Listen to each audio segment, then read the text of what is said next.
Hey beauty, before we dive in, I've got a free gift for you. It's called the More Energy Starter Guide, and it's all about simple, faith-fueled steps to help you start feeling better naturally and get your energy back. You can grab it right now at herholistichealing.com/free. That's herholistichealing.com/free. Okay, let's get into today's show.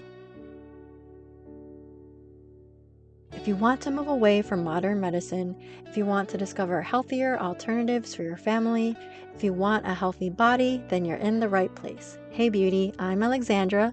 I'm an author and clinical research nurse who discovered that Jesus is the source of true healing. I am the Lord your healer. Exodus 15:26.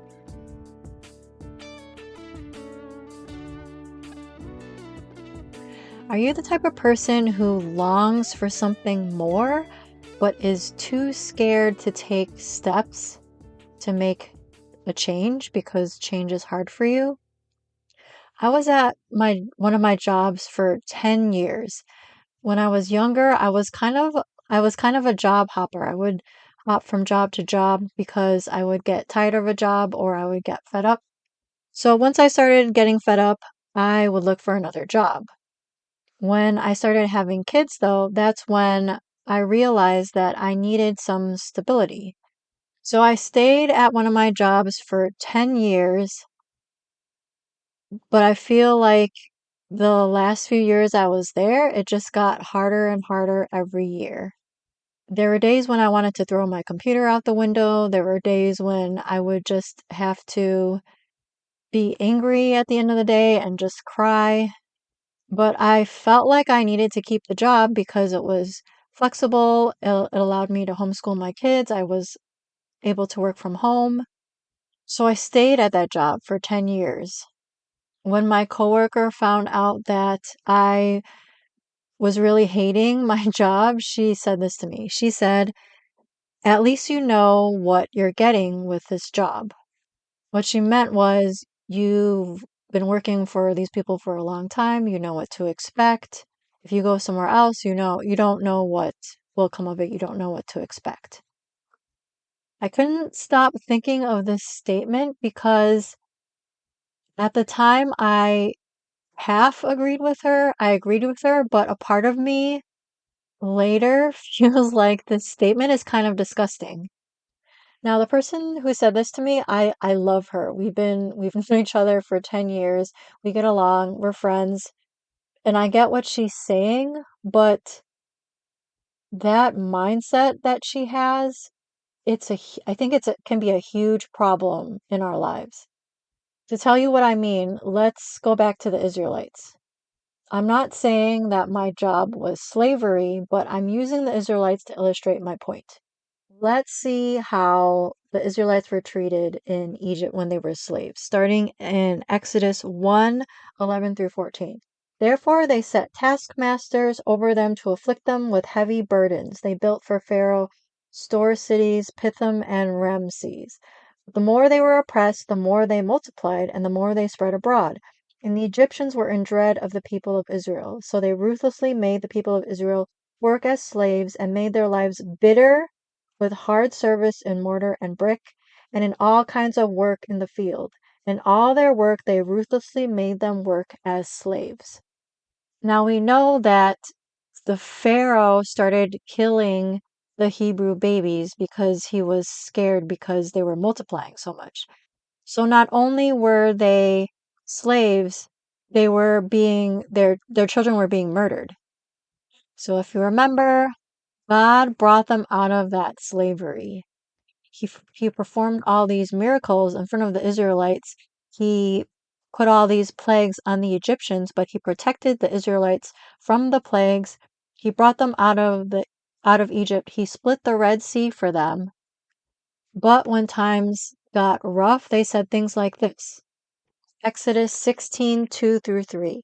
And the whole congregation of the people of Israel grumbled against Moses and Aaron in the wilderness. And the people of Israel said to them, "Would that we had died by the hand of the Lord in the land of Egypt, when we sat by the meat pots and ate bread to the full. For you have brought us out into this wilderness to kill this whole assembly with hunger." Numbers 11, 4 through 6. Now the rabble that was among them had a strong craving, and the people of Israel also wept again and said, Oh, that we had meat to eat. We remember the fish we ate in Egypt that cost nothing, the cucumbers, the melons, the leeks, the onions, and the garlic. But now our strength is dried up, and there is nothing at all but this manna to look at. So not only did God bring the Israelites out of Egypt, out of slavery, but he provided this manna for them to eat. And yet, when they got tired of the manna, they said they would rather be in Egypt where they got free food.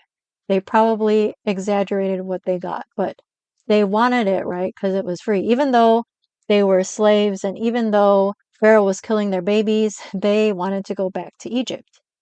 Here's another example, Numbers 21, 4 through 5. From Mount Hor, they set out by the way to the Red Sea to go around the land of Edom. And the people became impatient on the way. And the people spoke against God and against Moses. Why have you brought us up out of Egypt to die in the wilderness? For there is no food and no water, and we loathe this worthless food. So remember, God brought the Israelites out of Egypt. They were slaves. Their babies were being killed by Pharaoh. They were treated as property. They were worked really hard. And yet, when times got a little bit tough, when they couldn't see, when they weren't in the promised land, they grumbled against Moses and they complained to God. God kept promising them a land flowing with milk and honey. And yet, because they wanted to hold on to what was familiar, a lot of them, I think none of them got to the promised land. It was the descendants of the original Israelites that actually entered the promised land. But this is our nature, right? We like to cling to what's comfortable. As my friend said, at least you know what you're getting with this job that I had been at for 10 years. But the truth is, just because you know what you're getting doesn't mean that it's good, right? Just because the Israelites were getting free food does not mean that it was good to be a slave, to be worked really, really hard, and to have their babies be killed by Pharaoh. But because we love to cling to what's familiar, we might not make it to the metaphorical promised land. For instance, you might be staying at a job that you really, really hate because it's familiar. You might be staying in an abusive relationship because you're scared. You're used to it and you don't know how to get out. You don't know what you would do without that person. In my opinion, there are whole cultures that are stuck in this mentality where they don't want to rock the boat. They just want to blend in. They don't know anything else besides survival mode, so they just stay where they are. They don't do anything to improve their lives. We can bring it down to a smaller level. Maybe you're a homeschool mom who is sticking to your homeschool curriculum because at least you know what you're getting with that curriculum. What if you switch to a different curriculum and it's not what you expected? Maybe you have been interested in changing up your diet, but you're not sure you want to do that because you're comfortable. Your convenient foods have become part of your routine. Maybe God is telling you it's time to step into the identity that I gave you.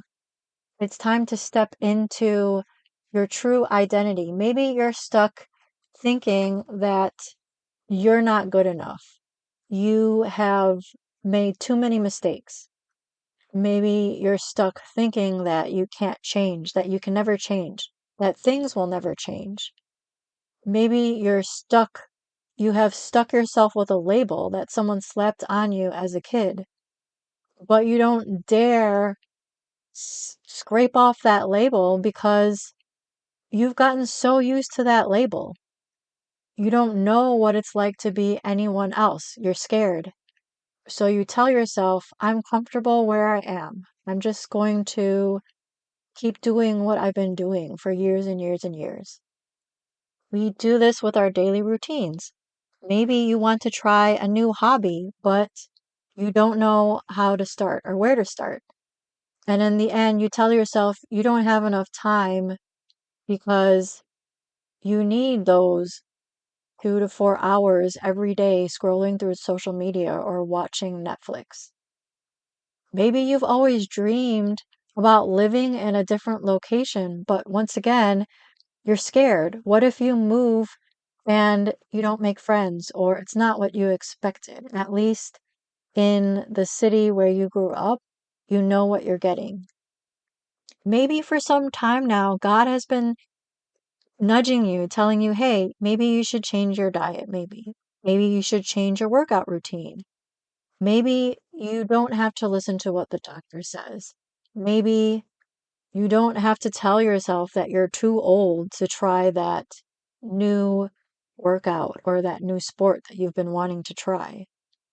In my book, Discover God's Health Wisdom, Exposing 8 Common Myths That Keep You Sick, I talk about how God wants us to give us good gifts. He wants us to ask Him for good gifts, and He wants to give us good gifts.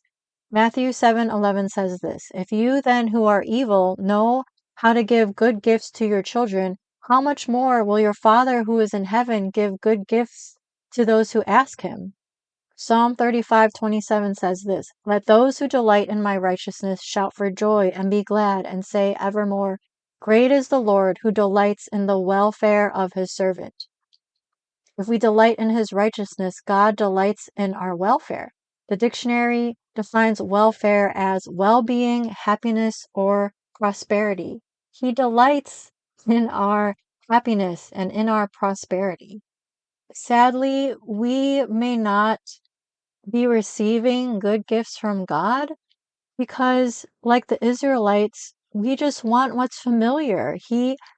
God took us out of slavery, and yet when something goes wrong, we're saying, God, take me back to Egypt, take me back to my slavery and my free food. I love this quote by C.S. Lewis that says this, "We are half-hearted creatures fooling about with drink and sex and ambition when infinite joy is offered us, like an ignorant child who wants to go on making mud pies in a slum because he cannot imagine what is meant by the offer of a holiday at the sea.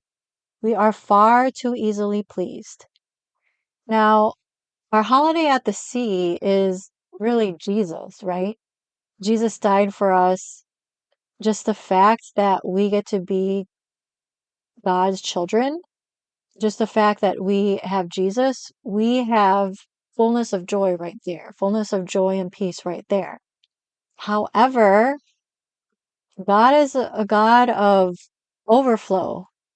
Sometimes, as the quote says, we hold on to making mud pies in a slum and we never get to a holiday at the sea because we're scared, because we think, man, I should just stay where I am because at least I know what I'm getting.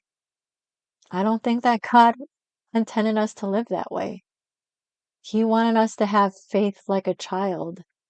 He wanted us to know that He is the Most High God. And because we serve the Most High God, we can expect many, in my opinion, metaphorical holidays at the sea. We can expect that if we don't hold on to our mud pies in our slums. I'm not saying that life should be easy and full of wonderful things all the time, but bottom line, don't hang on to something just because it's familiar. Just like, and I know this is an extreme example, just like women who are trafficked hold on to that lifestyle because that's all that they know. Sometimes we hold on to things big or small because they're familiar, because it's all that we know. But just because it's familiar, it does not mean that it's good for you. I hope this episode was helpful for you. Don't forget to grab your free More Energy Starter Guide at herholistichealing.com/free. It's my gift to help you start feeling better naturally. Thanks for listening today. If you like what you heard, would you take a minute to leave the show a review?